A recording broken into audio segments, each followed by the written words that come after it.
कैसे हो आप सब? आई होप आप सब अच्छे होंगे। अगर आप एक एचवीएसी इंजीनियर है या आप एक साइट इंजीनियर है या आप एक डिजाइन इंजीनियर है तो इससे कोई फर्क नहीं पड़ता।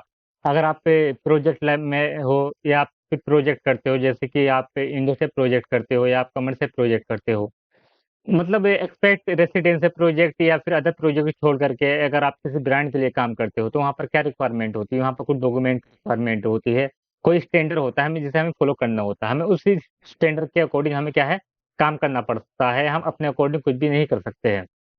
तो जो भी हमारा क्लाइंट है, जो भी हमारा कस्टमर है, तो वो हमें उसकी कुछ रिक्वायरमेंट होती है, उसकी कुछ कंडीशन होती है, कुछ टर्म कंडीशन होती है जिसे हमें फॉलो करना होता है।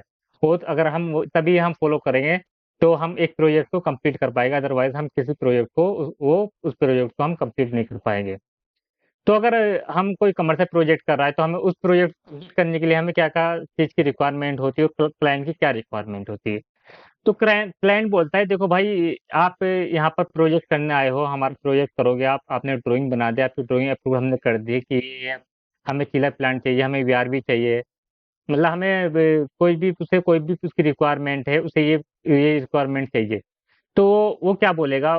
तो वहाँ पर कस्टमर की रिक्वायरमेंट होती है, देखो अगर आप मेरा प्रोजेक्ट करोगे तो मेरी कुछ रिक्वायरमेंट है। आप अगर यहाँ पर कोई भी मटेरियल लगाओगे तो वो अपने जो भी आपके पास अवेलेबल है या आपका जो मन किया, आपने कहीं पर भी आप काम करते हो, जो आपका मन किया वो मटेरियल आपने लगा दिया, तो आप ऐसे नहीं लगा सकते हो। यहाँ पर हमारे कुछ स्पेसिफिक मेक है जो हमने अप्रूव किए हुए, आप उसी का मटेरियल क्या है ना, हमारे प्रोजेक्ट पर लगाओगे, अदरवाइज कोई भी और आपका ब्रांड नहीं चलेगा यहाँ पर। तो यहाँ पर अगर हम एक प्रोजेक्ट लाइन में है तो हमें कस्टमर कोई मैक लीड देता है, तो हमें उसी के अकॉर्डिंग हमें क्या है, काम करना पड़ता है। तो अब मैं वो मैक लिस्ट दिखाता हूँ आपको कैसी होती है। तो इस तरीके से वो मैक लिस्ट होती है। तो यहाँ पर क्या है, ये मैक लिस्ट है, जैसे कि रेफ्रिजरेंट, ड्यू पॉइंट है, हनीवेल है। और इसका क्या है ना, मतलब इसमें भी क्या होगा, मैक लिस्ट में भी ये मैक लिस्ट है, उसका क्या है, टीडीएस अप्रूव्ड होगा। तो ये है मैक लिस्ट। तो इस तरीके से क्लाइंट क्या है ना, यहाँ पर मैक लिस्ट दे देता है हमें। फायर टेम्पर हो गया, ग्रिल हो गया, डिफ्यूजर है गया, फास्टनर हो गया, मतलब जो भी हमें मटेरियल लगाना है वो मैक के अकॉर्डिंग होना चाहिए, उसका टीडीएस अप्रूव्ड होना चाहिए, तभी वो मटेरियल क्या है ना साइट पर लगेगा, अदरवाइज वो मटेरियल साइट पर आपको नहीं लगाना है। तो ये क्लाइंट वो मैक लिस्ट देता है, उसके पास एक अप्रूव मैक लिस्ट होती है जिसके अकॉर्डिंग हमें काम करना पड़ता है। तो हमें इस बात का जरूर ध्यान रखना है। तो अब हमारा जो मेन टॉपिक है वो है HVAC project line technical data sheet, IMR और एमटीसी क्या होता है। तो अब मैं अगर इसका इंट्रोडक्शन आपको बताऊं, तो in HVAC project understanding important of technical data sheet and receiving material MTC and this document ensure quality and reliability of material use in project. Let is some common question and answer. मतलब जो जो मतलब इसमें क्या होता है, ये क्या लिखा हुआ है, मतलब तो क्लाइंट की रिक्वायरमेंट क्यों होती है? क्लाइंट मतलब क्लाइंट से बोलता है कि भाई ये हम क्वालिटी के लिए और उसकी मटेरियल की जो रिएबिलिटी है उसी के लिए हम चेक करते हैं कि हाँ, हमारे पास यही इसका अप्रूव होना चाहिए, यही मैक होना चाहिए, उसका एमटीसी, उसकी टेक्निकल स्पेसिफिकेशन, उसका यही होना चाहिए। तो इसलिए इसकी मटेरियल की क्या है, रिक्वायरमेंट होती है। तो जैसे यहाँ पर लिखा है टेक्निकल डाटा शीट क्या है, अब यहाँ पर देखो what is technical data sheet. Technical data sheet क्या है, इसकी डेफिनेशन है, a TDS provide detail information about technical specification और property and performance of material product. मतलब जो हमारे पास जो मटेरियल हम लगाने वाले हैं साइट पर, उसकी टेक्निकल स्पेसिफिकेशन क्या है, उसकी वो क्या प्रॉपर्टी रखता है, उसकी परफॉर्मेंस कितनी है, ये सब क्या है उसकी टीडीएस में लिखा होता है। ठीक है, तो मैं आपको टीडीएस बताऊँ, टीडीएस क्या था, इसका पर्पस क्या होता है। वो इसका पर्पस होता है टीडीएस का, वो help engineer technician understanding material capability और लिमिटेशन। तो ये टीडीएस क्या करता है, वो इंजीनियर को ये समझने में हेल्प करता है कि ये जो हमारा मटेरियल है वो मतलब वो उसकी क्या कैपेबिलिटी है और उसकी क्या लिमिटेशन है। तो ये बहुत ही जरूरी है टीडीएस, इसलिए कंपनी क्या है टीडीएस मांगती है, और ये हेल्प करता है क्लाइंट को समझने में और इंजीनियर को भी। Why is so tedious student in HVAC project? Material selection ensure the right material as choice या specific application। मतलब कोई भी अगर हमारा एप्लीकेशन है उसके लिए क्या राइट मटेरियल हो सकता है ये, तो इसलिए हम क्या है ना, ये टीडीएस इसका हमें रिक्वायरमेंट होती है, उसमें टीडीएस के अंदर लिखी होती है उसकी कैपेबिलिटी, लिमिटेशन और उसके टेक्निकल स्पेसिफिकेशन, उसकी हाइट विड्थ क्या है, और वो कितना मतलब इसकी आरपीएम क्या, कोई मोटर है तो उसका आरपीएम क्या है, कितना पोल है, और कोई मशीन है तो कितना सीएफएम वो जनरेट करेगा। तो यही इसमें परफॉर्मेंस कैसी रहेगी उसकी, तो यही क्या है ना एक टीडीएस में लिखा होता है। अब परफॉर्मेंस सुने, verify the material meet the requirement standard and specification. क्या वो जो क्लाइंट की स्पेसिफिकेशन है, क्या वो जो मटेरियल है वो इसको मीट कर रहा है कि नहीं कर रहा है, वो एक स्टैंडर्ड को फॉलो कर रहा है नहीं कर रहा। Documentation, provide reference, installation, maintenance, turbo shooting. और वो उसके लिए भी क्या है ना ये वो यूज में होता है कि इंस्टॉलेशन और इसकी मेंटेनेंस और ट्रबल शूटिंग के लिए भी क्या है ना उसको डॉक्यूमेंटेशन का वर्क के लिए टीडीएस की रिक्वायरमेंट होती है। अब देखो टीडीएस क्या होता है, जैसे कि ये टीडीएस है, टेक्निकल स्पेसिफिकेशन है, एटेक कंपनी का है ये।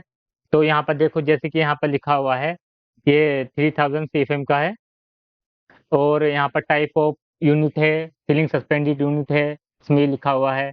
और पैनल डबल स्किन का है, आउटर स्किन कितनी है, इनर स्किन कितनी है, इंसुलेशन क्या है, सप्लाई एयर डाया, मतलब सप्लाई एयर फैन का डाया कितना है, और कूलिंग कोयल कितनी है। तो मतलब ये उस जो एचयू है, जो हमारा एचयू आने वाला है साइट पर, ये उसकी पूरी डिटेल लिखी हुई इसके बारे में कि हमारा एचयू क्या है, वो किस तरीके से होगा। तो ये हमें समझने में हेल्प करेगा कि हमारा जो एचयू है उसमें उसकी स्पेसिफिकेशन आखिर क्या है, उसकी परफॉर्मेंस कैसी रहेगी। तो इसलिए क्या है ना टीडीएस बहुत जरूरी होता है। और फिर ये टीडीएस हम जो भी ठेकेदार होता है तो वो क्लाइंट को देता है कि भाई ये टीडीएस है हमारे पास, आप इसको चेक करो, अप्रूव करो। तो वो क्या है ना क्लाइंट इस टीडीएस को चेक करता है और अप्रूव करता है, यहाँ पर क्या है ना साइन स्टाम्प करके यहाँ पर से अप्रूव कर देता है। अब क्या है ना मटेरियल हमारा टीडीएस अप्रूव हो गया, अब क्या है वो मटेरियल साइट पर आना है। तो अब उसका क्या होगा, अब साइट पे हमारा मटेरियल आ गया है, तो इनकमिंग मटेरियल रिसीविंग, आईएमआर क्या होता है, व्हाट इज आईएमआर। तो डेफिनेशन समझे, IMR stand for incoming material receiving process where material are expected and verify upon arriving the project site. और जो मटेरियल आया है क्या वो टीडीएस के अकॉर्डिंग आया है, तो कस्टमर चेक करेगा, इंश्योर करेगा कि material meet the project quality और स्पेसिफिकेशन की रिक्वायरमेंट के अकॉर्डिंग है। अगर नहीं होगा, जो टेंडर में था, अगर दूसरा मटेरियल होगा तो क्लाइंट क्या है ना उसको उस मटेरियल को पास नहीं करेगा, उसको रिजेक्ट कर देगा, उसका बिल भी नहीं करेगा क्लाइंट। तो इसलिए क्या है जरूरी होता है स्टेप इन्वॉल्व। तो आईएमआर में क्या क्या होता है, inspection, check for any visibility damage और डिफेक्ट। को भी अगर हमारा मटेरियल आया है तो उसमें हमें चेक करना है कहीं भी पर भी कोई डैमेज तो नहीं है, कहीं से कोई पार्ट डिफेक्ट तो नहीं है, ये भी इसमें इंस्पेक्शन में आईएमआर में चेक किया जाता है, वेरिफिकेशन। और इसमें क्या चेक किया जाता है, confirm the material match purchase order और स्पेसिफिकेशन। मतलब इस मटेरियल को मैच किया जाता है कि ये परचेस ऑर्डर है, स्पेसिफिकेशन के अकॉर्डिंग है। और documentation, record the detail of receiving material future reference. मतलब ये क्या है, रिकॉर्ड द डिटेल फीचर के रेफरेंस के लिए इसका डॉक्यूमेंट को रखा जाता है।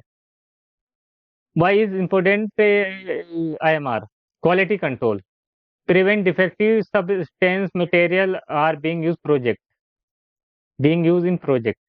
मतलब प्रिवेंट डिफेक्टिव और substandard material from being use in project. मतलब कोई भी डिफेक्टिव को प्रिवेंट करने के लिए और स्टैंडर्ड मीट करने के लिए, क्वालिटी कंट्रोल के लिए ये क्या है ना एमआर जरूरी होता है। Complain, ensure material comply with project specification standard. Traceability, material and record material accountability and future audit.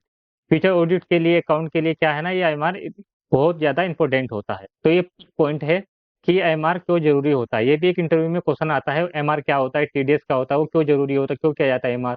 तो अब देखो एमआर ऐसा होता है, इनकमिंग मटेरियल ये लिस्ट होती है, जैसे कि जीआई सीट गई है 22 गज की, कितनी स्क्वायर मीटर गई है, उसका एमटीसी क्या है, तो इस तरीके से चेक करता है वो। और जब यहाँ पर साइन होते हैं, ठीक है, तो ये है इसका मटेरियल इस तरीके से होता है। और क्या होता है मटेरियल टेस्ट सर्टिफिकेट, एमटीसी क्या होता है। देखो डेफिनेशन, एक MTC material test certificate quality assurance document certified the chemical और फिजिकली प्रॉपर्टी ऑफ मटेरियल। मतलब वो जो मटेरियल हमारा आया है उसकी केमिकल और फिजिकल प्रॉपर्टी क्या है। इसका पर्पज क्या होता है, providing evidence that material meet the requirement specification और स्टैंडर्ड। मतलब ये जो एमटीसी ये शो करती है कि जो हमारा मटेरियल आया है ये हमारी क्या है ना स्टैंडर्ड जो भी है उसको उसको मीट कर रहा है, स्पेसिफिकेशन को मीट कर रहा है। ये भी क्वालिटी एश्योरेंस, कंप्लेंट और ट्रेसेबिलिटी के लिए एमटीसी रिक्वायरमेंट होता है। तो अब देखो इसके कॉमन क्वेश्चन क्या होते हैं, टीडीएस रिलेटेड क्वेश्चन क्या होते हैं, what information typically include in TDS. देखो ये पूछा जाता है, TD usually include material, chemical composition, मतलब मटेरियल जो उसकी केमिकल प्रोसेस का फिजिकल प्रॉपर्टी क्या है, परफॉर्मेंस वो क्या, उसकी परफॉर्मेंस कैरेक्टरिस्टिक क्या लगता है, सेफ्टी इंफॉर्मेशन और एप्लीकेशन गाइडलाइन क्या है उसकी। How does a TDS help in material selection. TDS provide detail information about the material property helping engineering choice A right material specific application based on performance requirement. मतलब जो भी client की requirement है उसको meet कर रहा है नहीं कर रहा है, और वो इंजीनियर को हेल्प करता है कि आखिर मटेरियल की स्पेसिफिकेशन क्या है उसको समझने में। जैसे कि यहाँ पर आईएमआर से रिलेटेड क्वेश्चन है, तो ये भी सेम ही क्वेश्चन है कि पर्पस क्या है, स्टेप इंक्लूड स्पेक्शन मटेरियल डैमेज। मतलब हम आईएमआर क्यों करते हैं कि हमारा मटेरियल कैसे डैमेज तो नहीं है, ठीक है, इसलिए हम क्या है ना वहाँ पर आईएमआर करते हैं। और आईएमआर रिलेटेड यहाँ पर कुछ क्वेश्चन दिए हुए, आप इनको पढ़ सकते हो, उनका कंक्लूजन पढ़ सकते हो। तो ये था एक प्रोजेक्ट कैसे होता है, प्रोजेक्ट पे मटेरियल जब भी आता है तो उसमें हमें क्या क्या चीज़ का ध्यान रखना चाहिए, और वो किस तरीके से मतलब एक साइट पर रिसीव होता है। तो अगर आप एक एचवीएसी इंजीनियर हो या आप कोई भी इंजीनियर हो, तो आपको इन डॉक्यूमेंट की क्या है ना रिक्वायरमेंट पड़ेगी। आप कहीं भी प्रोजेक्ट में जाओगे ओवरऑल वर्ल्ड में, तो आपको एक स्टैंडर्ड होता है जो कि हर एक कंपनी में फॉलो किया जाता है। तो आपको अगर आपको ये सब पता नहीं होगा तो आप फिर प्रॉब्लम आएगी आपको। तो इसलिए आप अगर कहीं भी साइट पर काम करो, किसी कंपनी में काम करो, तो मैंने वीडियो बनाया है जो कि आपके जो भी हमारे भाई लोग हैं इंजीनियर हैं उनको समझ में आ जाए, तो उन्हें कोई ज़्यादा प्रॉब्लम फेस करनी ना पड़े, और वो कहीं पर भी इंटरव्यू में कोई क्वेश्चन पूछे तो वो एकदम फटाफट उसका आंसर दे दे, उनका सिलेक्शन हो जाए, और कंपनी को लगे कि हाँ इन्हें एक्सपीरियंस है, इन्हें सब चीज़ के बारे में पता है। तो इसलिए मैं आपको ये इन्फॉर्मेशन शेयर कर रहा हूँ यार। तो अब मैं आपके लिए ऐसी इन्फॉर्मेशन शेयर कर रहा हूँ, तो भाई आप चाहते हो कि मैं आपके लिए और इस तरीके से वीडियो बनाऊँ, डिटेल वीडियो बनाऊं कि आखिर एक्सप्रेस इंजीनियर का क्या वर्क होता है, कंस्ट्रक्शन लाइन में किस तरीके से वर्क होता है, इंजीनियर क्या काम करता है, उसको क्या क्या प्रॉब्लम फेस आती है। ये आपको कोई नहीं बताएगा, ये आपको पूरे इंटरनेट पर नहीं मिलेगा। आप कोई भी इंस्टीट्यूट पे चले जाओ, किसी भी कोचिंग सेंटर पे चले जाओ, आपको ये चीज़ें कहीं नहीं मिलेगी, ना ही उन्हें पता है, ना ही वे आपको बताएंगे। मैं आपको 100% लिख करके दे रहा हूँ, अगर आपको ये चीज़ें कहीं मिल जाए तो बताना, ये आपको ओनली कंपनी में ही मिलेगी और कहीं नहीं मिलेगी। और कंपनी में भी कोई बताता नहीं है क्या चीज़ होती है भाई, उन्हें डायरेक्ट काम चाहिए, उन्हें किसी चीज़ से मतलब नहीं है, ठीक है ना। वो बोलेंगे भाई हमें ये काम चाहिए, हम नहीं जानते, ठीक है, कैसे करो तुम सोचोगे यार तुम न्यू हो यार, एएमआर क्या है, एमटीसी क्या है, क्लाइंट तुमसे मांग रहा है क्या नहीं, तुम्हें कुछ पता नहीं है। तो इसलिए बहुत ज़रूरी है। तो यार मैं ऐसी वीडियो बनाने के लिए आप मुझे यार फॉलो लाइक शेयर जरूर करो। अगर आप मुझे सब्सक्राइब करोगे तो मुझे एक मोटिवेशन मिलता है, ताकि मैं आपके लिए और अच्छी वीडियो बनाऊँ। तो ऐसी वीडियो के लिए तो ऐसी वीडियो के लिए मुझे लाइक से सब्सक्राइब जरूर करना। फिर मिलते हैं फिर ऐसी और नेक्स्ट वीडियो में, तब तक के लिए बाय, टेक केयर।